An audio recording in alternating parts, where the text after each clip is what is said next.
Good morning student. अब जो हमारा लेसन चल रहा है the landscape of the soul, उसकी हमने आधी समरी कर ली है। अब उसके आगे हम पढ़ने की कोशिश करते हैं, सुने ध्यान से।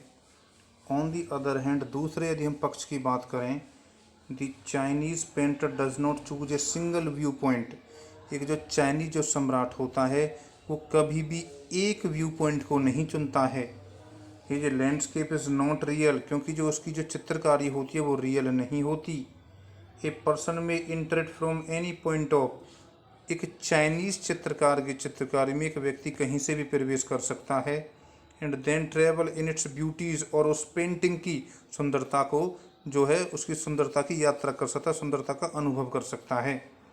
The artist creates a path for your eyes to travel in any direction you want. और एक चाइनीज जो होता है वो एक ऐसा व्यू पॉइंट बनाता है कि आप उस चित्रकारी को किसी भी डायरेक्शन से देख सकते हो।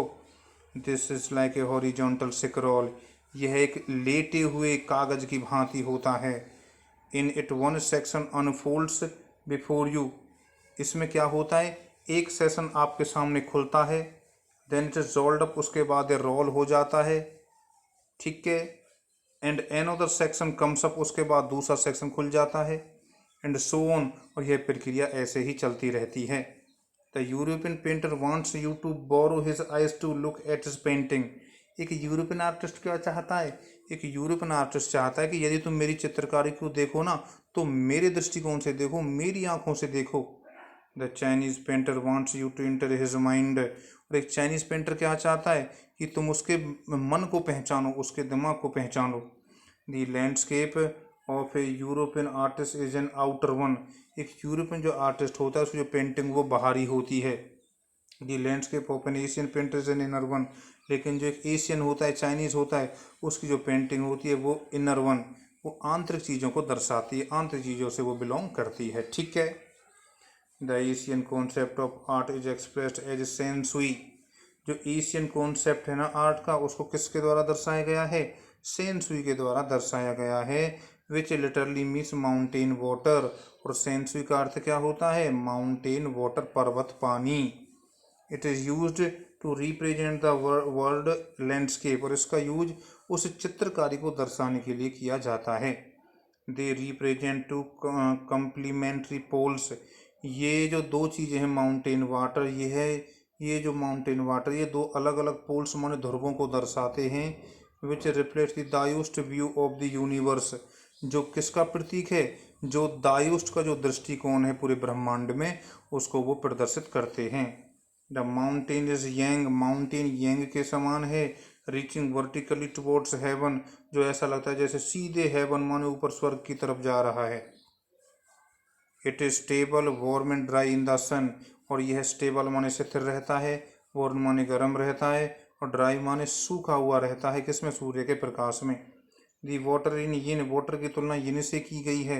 It is on the earth, यह पृथ्वी पर होता है। एंड इज ए फ्लूइड माने तरल होता है, मॉइस्ट होता है, कूल्ड माने ठंडा होता है। Yin represents a receptive feminine aspect of universe energy, जो देखो बेटा, जो यंग होता है वो मेल को दर्शाता है, ठीक है, और जो यिन होता है वो फीमेल का प्रतीक होता है, किसका प्रतीक होता है, फीमेल का, ठीक है। Yang shows the active and masculine aspect, yang दर्शाता है मैस्कुलिन को यानी पुलिंग को। The interaction of these two is the fundamental notion of Daoism, इन दो चीज़ों का जो इंटरेक्शन है, आपस में संवाद है, वही किसकी नींव है, वही दायोस्म थे, जो उनके नोशन माने उनके विचारों का यह नींव है। There is a third element, उसको तीसरा एलिमेंट भी है ब्रह्मांड में। इट इज मिडिल वर्ड, यह वो बीच का स्थान है, where their interaction takes place, जहाँ पर यह जो है अनुवाद या बातचीत होती है। दिस इज लाइक द प्राणायाम, पर यह जो तीसरा जो मिडिल वर्ड है प्राणायाम के समान है। Where the breath is suspended for a few seconds, तुम्हें पता होता है थोड़ी देर के लिए हम प्राणायाम में अपनी जो हमारी सांस होती है उसको रोक लेते हैं, ठीक है। बिटवीन इनहेलिंग एंड एक्सहेलिंग, जब हम सांस छोड़ते हैं या सांस लेते हैं तो हम थोड़ी देर के लिए सांस को रोक लेते हैं प्राणायाम में। The middle word is essential and therefore, इसलिए मिडिल वर्ड बहुत ज़्यादा जरूरी है। इसलिए the white unpainted space is important in the Chinese landscape. इसलिए जो चाइनीज जो चित्रकार थे, जब वो चित्र बनाते थे तो बाद में उनकी जो स्क्रीन होती थी वो वाइट होती थी, जो बड़ा महत्वपूर्ण स्थान रखती थी। Man finds a fundamental role in this middle space, और आदमी का इस छूटे हुए खाली स्थान में बड़ा महत्वपूर्ण स्थान होता है। ये जो link between heaven and earth, और जो व्यक्ति होता है वो हेवन और अर्थ के बीच में जोड़ने का काम करता है। The second part of the chapter written by Brinda Suri. जो इस लेसन का सेकेंड पार्ट है उसको लिखा गया बृंदा सूरी के द्वारा। It is about the outsider art and art brut और रॉ आर्ट। यह उसके बारे में है जो कच्चे कलाकार हैं, उसके बारे में है। This concept of art is described as the art of those who have received no formal training in art. यह उसके बारे में है, एक ऐसे पेंटर के चित्रकारों के बारे में जिन्होंने कोई भी ज़्यादा ट्रेनिंग चित्रकारी के बारे में नहीं ली। Yet they show talent in artistic insight, फिर भी उन्होंने एक बहुत अच्छा टैलेंट दिखाया। Their works are a pleasing contrast to a lot of mainstream painting. Their works are a pleasing contrast to a lot of mainstream painting। और जितनी painting थी उनको बहुत ज़्यादा उत्कृष्टता प्रदान करने में उन्होंने महत्वपूर्ण भूमिका निभाई। ठीक है। It is very popular beginnings. यह शुरुआत बहुत ही ज़्यादा पॉपुलर तरीके से हुई। The concept of outside art has gradually become the fastest growing area of interest in the contemporary art। और इस प्रकार का जो तरीका था आउटसाइडर आर्ट का या झूठी आर्ट का, वो धीरे धीरे पॉपुलर होने लगा। The notion of art brut और raw art was muted by French painter Jean Dubuffet. सबसे पहले जो ये नकली आर्ट का जो कॉन्सेप्ट था सबसे पहले दिया ये एक फ्रेंच के पेंटर थे जिनका नाम था जीन डुफूफैट ने। It is about works which were in their raw state as regard culture and artistic influences। और यह उनके ऐसे कच्चे कार्यों के बारे में था जिन्होंने संस्कृति पर बड़ा प्रभाव डाला। Anything and everything from a tin to a sink to a broken down car could be material for a work of art of this genre। इस प्रकार के जो कलाकार थे, पेंटर थे, वो जितनी भी बेकार से बेकार चीज़ें होती थी उनसे भी बहुत अच्छा कार्य करके दिखाते थे। यह जो आर्ट ब्रूट है या आउटसाइडर आर्टिस्ट है वो ऐसे होते थे, यानी बेकार चीज़ों से अच्छी चीज़ें बना लेते थे। आगे चलते हैं। The best example of outsider art is the rock garden created by Nek Chand Chandigarh.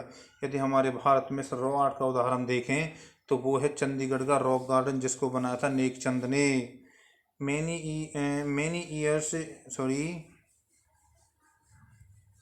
Many years ago he began clearing a little patch of jungle in order to lay garden of his imagination।